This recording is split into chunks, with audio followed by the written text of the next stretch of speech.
La expedición de Magallanes había sido un fracaso. No se logró tomar las Molucas con su rica producción de especias, y tampoco se logró regresar por el Pacífico, por lo que, si se llegaba algún día a tomar aquellas islas, no habría ruta por la que llevar las especias a Europa, ya que atravesar la zona de influencia portuguesa era un auténtico suicidio. Sin embargo, podemos decir que había sido un fracaso exitoso. Recordemos que con la carga de especias que regresó con la victoria, se cubrieron los costes y se obtuvieron cuantiosos beneficios. Esto no hizo otra cosa que avivar el fuego y que se pusiesen manos a la obra para repetir, de nuevo, la intentona.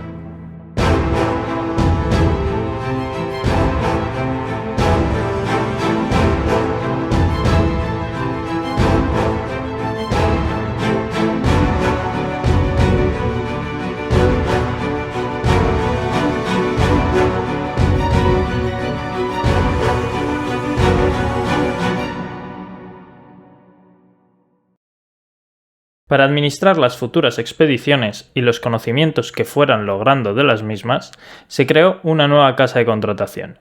Si una cosa te ha salido bien una vez, ¿para qué vas a cambiarla, no? Eso sí, esta vez no iba a estar ubicada en Sevilla, sino en La Coruña. Así que tenemos ahora dos casas de contratación, la de Sevilla para las movidas americanas y la de La Coruña para las movidas que fuesen surgiendo del tema este de las especias. Con esto el conflicto estaba servido, pues los portugueses no iban a tardar en quejarse. Carlos I, que es una figura muy interesante, la de este rey emperador, que bajo mi punto de vista merece una serie para sí solo, y era un tipo que es muy entrañable. Es un personaje que es muy entrañable por su mentalidad caballeresca en una época en la que se estaba transicionando de ese medievo a la época moderna, donde el corte de la mentalidad era más maquiavélica. Entonces, me gusta mucho por eso. Pero bueno, continuemos con lo que estábamos, que esto es otro tema. Como iba diciendo, Carlos I ofreció enviar una expedición conjunta y sobre el terreno, y en base al Tratado de Tordesillas, claro, delimitar la frontera entre lo que le correspondía a cada reino. Eso sí, ambos debían cesar sus expediciones de inmediato, los españoles a las Molucas y los portugueses a Malaca, ambos territorios reclamados por los dos. Los portugueses dijeron que nanay, que las narices iban ellos a renunciar ahora a nada. Aquí tenemos que hacer el ejercicio de ponernos en sus zapatos. Y es que los portugueses tenían muy presente todavía el Tratado de Alcanzobas, que decía que todo lo que estuviese al sur de la línea ecuatorial era esfera de su influencia. Además, hoy sabemos que cuando ellos postulaban que bajo el Tratado de Tordesillas esas islas también pertenecían a su esfera de influencia, pues tenían razón. Pero bueno, eso a ciencia cierta no lo sabían y es lo que se estaba discutiendo. Y por último, y que seguramente fuese el motivo que más pesase en ese momento, es que ellos habían llegado primero y ya habían empezado a asentarse. Entonces, ¿qué pintaban ahí los españoles, no? El primero que llega se lo queda, de toda la vida. Pero bueno, finalmente Carlos I consiguió que Portugal enviase una delegación, España otra, y se reuniesen. Esa reunión no sirvió para nada. De hecho, al único acuerdo que llegaron fue a que había que hacer otra reunión. Es decir, se reunieron para concretar que había que hacer otra reunión. Es decir, un absurdo, ¿no? Un disparate. Ya pintaba fea la cosa, pero nuevamente esa segunda reunión no sirvió para nada. Así que finalmente, el 31 de mayo de 1524, se dieron las negociaciones por fracasadas. Así pues, Carlos I, con el objetivo de adelantarse a sus rivales portugueses, montó una gran expedición para ir a las Molucas, tomar posesión de ellas y, ojo con esto, establecerse. Aquí el mensaje está claro, estableciéndote. Es decir, hemos llegado aquí, y no nos vamos a mover. Claro, luego surge una segunda incógnita cuando te establezcas allí. ¿Cómo vuelves? ¿Cómo vuelves sin pasar por la ruta portuguesa? Bueno, pues eso sería problema de el futuro.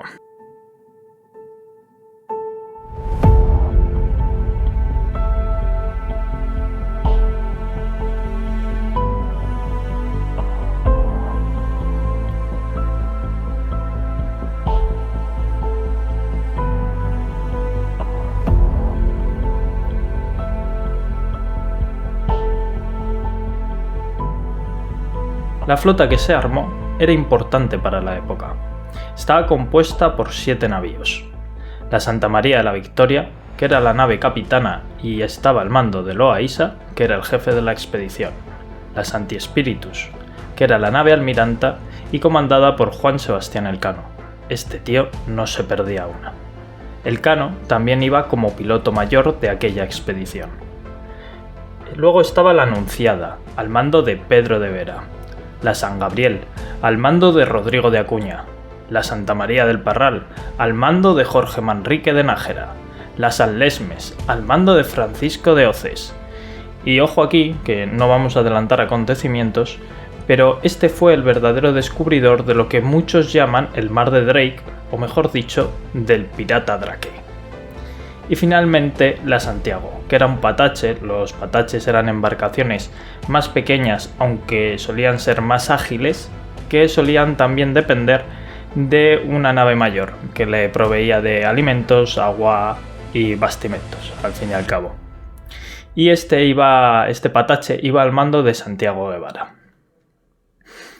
Comparando esta expedición con la de Magallanes, se entiende perfectamente que Carlos I estaba poniendo toda la carne en el asador.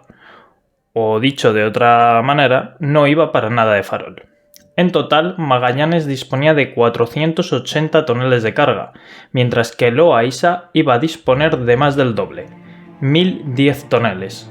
Los toneles era una manera de medir la capacidad de carga que tenían las bodegas de los barcos. En este caso se está contando el total entre todas las embarcaciones.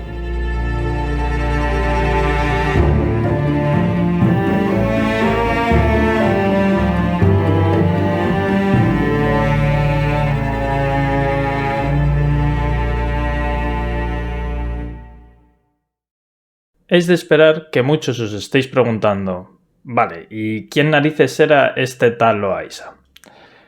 Bueno, Loaiza sería quien comandaría toda esta expedición. Su nombre completo, con título incluido, sería Fray García Jofre de Loaiza y era de la Orden de San Juan, hoy conocidos como los Caballeros de Malta. No se sabe si tenía o no experiencia naval, aunque es de suponer que sí, pues participó en la defensa de Rodas cuando Solimán el Magnífico, aquel gran sultán turco, atacó.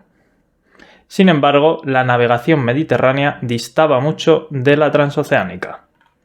En cualquier caso, era de esperar que quien ostentase el cargo fuese alguien de más alta alcurnia social que Elcano, pues, por ascendencia social, muchos tripulantes no hubiesen admitido el liderazgo de este, a pesar de ser uno de los más diestros marinos de aquella expedición, y, sin lugar a dudas, el más experimentado en las aguas que iban a enfrentarse.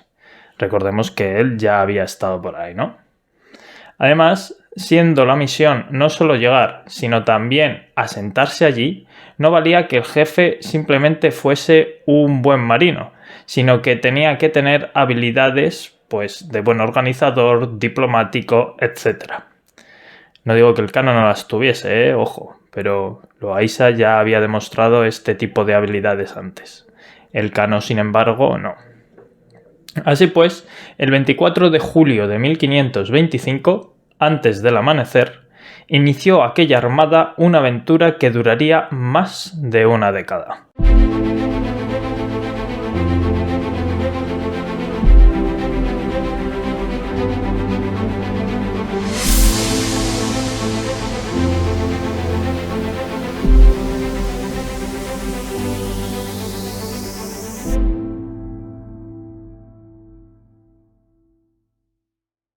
Entre los integrantes de esta expedición había un joven vasco de 17 años que viajaba como paje y ayudante de Elcano. No está claro cómo llegaron a conocerse, y se estima que podrían haber sido parientes. Había nacido en Villafranca de Oria, hoy Ordizia, en Guipúzcoa, un frío noviembre de 1508. Pertenecía a una familia de clase media acomodada de hidalgos vascos que se dedicaban al comercio, a la navegación y a la metalurgia. Además, el padre fue durante largos años alcalde de Villafranca. El chico, como todo hijo segundón, estaba destinado al clero, por lo que sus estudios iniciales se basaron en letras y teología. Sin embargo, su inclinación natural le llevó hacia la astronomía y las matemáticas. Así que, cuando se le presentó la oportunidad de viajar con el ya más que reputado Elcano y aprender de él náutica, cartografía y astronomía, no lo dudó ni un segundo. Este joven se llamaba Andrés de Urdaneta y Zerain. ¿Qué? Ya pensabais que no iba a aparecer, ¿no? Es decir, llevamos 5 vídeos de serie y todavía el tío este no aparece. Pues vale, aquí lo tenéis.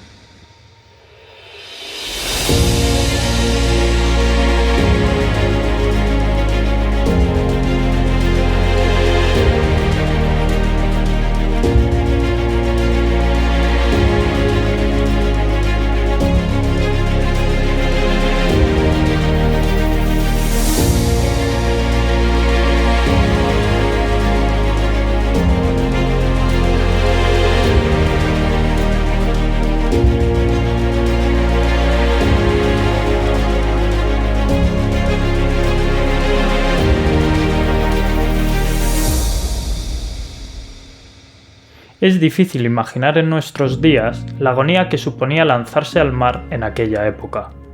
Aunque repasando la travesía de esta expedición conseguiremos empaparnos, aunque solo sea un poquito, de los riesgos a los que se veían expuestos. Sinceramente, el Titanic fue un viaje tranquilo en comparación a este. Hasta llegar a Canarias todo fue sin incidentes. Allí se quedaron unos días aprovisionándose y aprovecharon los capitanes para ultimar algunas cosillas que tenían pendientes. Se acordó un punto de encuentro por si alguna embarcación, al cruzar el Atlántico, se separaba del resto.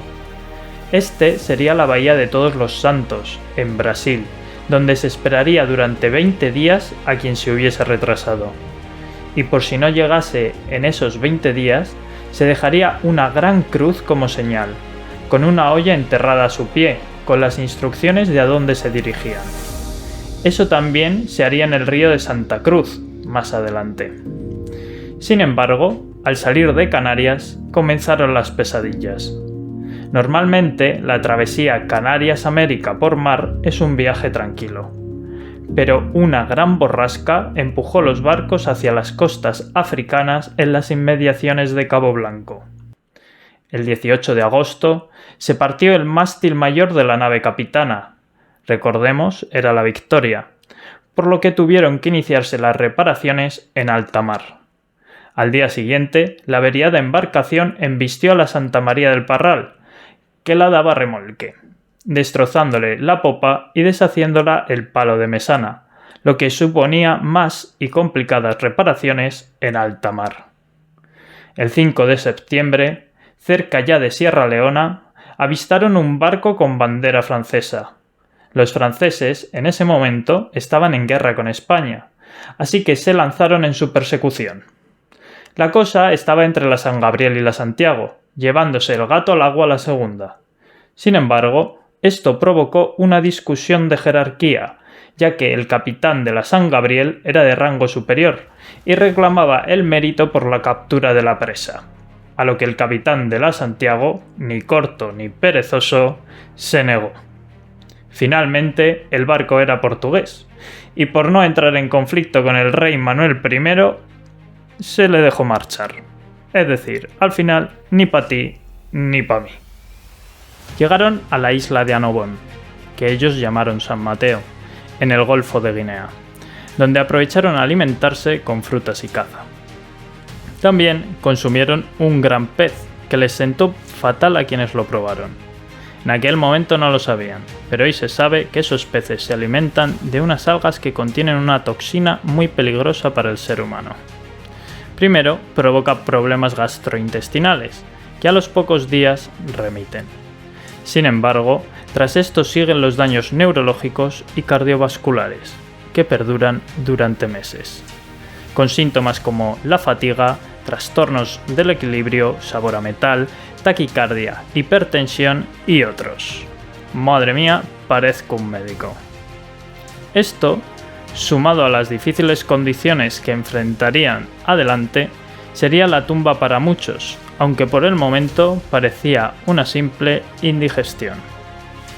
Antes de partir de allí hubo un pequeño rifirrafe entre los mandos, ya que unos eran partidarios de seguir el camino portugués, que esto era una flagrante violación del monopolio que tenían sobre esas rutas, y otros preferían seguir el camino de Magallanes, es decir, por el estrecho sudamericano. Al final, obviamente, ganó la segunda opción. Finalmente, el 5 de diciembre, se avistó tierra americana, por lo que se empezó a costear hacia el sur. Costear es ir navegando por la costa, cerca de la costa. El 28, debido a una borrasca, se separó la nave capitana, la Victoria, recordemos, y la San Gabriel del resto del grupo. 2 días más tarde, se toparon nuevamente con la San Gabriel, que se había adelantado al resto de la expedición, pero como la capitana seguía perdida, Elcano tomó el mando de la expedición y comenzó a navegar a sotavento durante 3 días para ver si la encontraba. Es decir, aquí Elcano cogió y dijo: bueno chicos, quitaos, aquí mando yo, vamos a navegar a sotavento. Viendo que no la encontraban, al final decidió dirigirse hacia el estrecho de Magallanes, esperando que, igual que la San Gabriel, la Victoria se hubiese adelantado.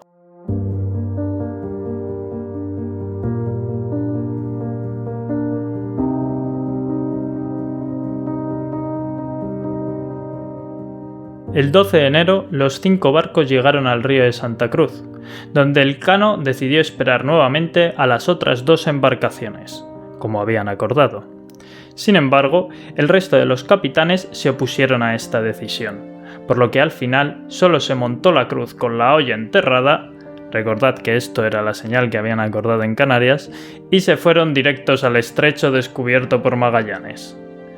Llegamos a un momento que a mí me parece sorprendente, y es que Elcano se equivocó dónde estaba el estrecho, de tal forma que se metieron por el río de los Gallegos pensando que iban ya embocando al Pacífico. Se especula si esto pudo ser debido al pez que se comieron en África, o quizá no, porque lo mismo le pasó a otros marineros que años más tarde cometerían el mismo error. Es decir, que se meterían por el río de los Gallegos cuando estaban buscando el estrecho de Magallanes. A mí me gusta imaginarme la escena diciendo Elcano: sí, tú tira top tieso para allá, que por ahí es. Y que luego le dijese: joder macho, hay que ser patán cuando los barcos ya están encallados. Y si es que el color de las aguas es igual, no hay diferencia. Tonterías aparte. Cuando empezaron a encallarse los barcos, cuando empezó a tocar el fondo del barco con el casco, es cuando se dieron cuenta que lo mismo no era esa zona, que estaban, encallando los barcos.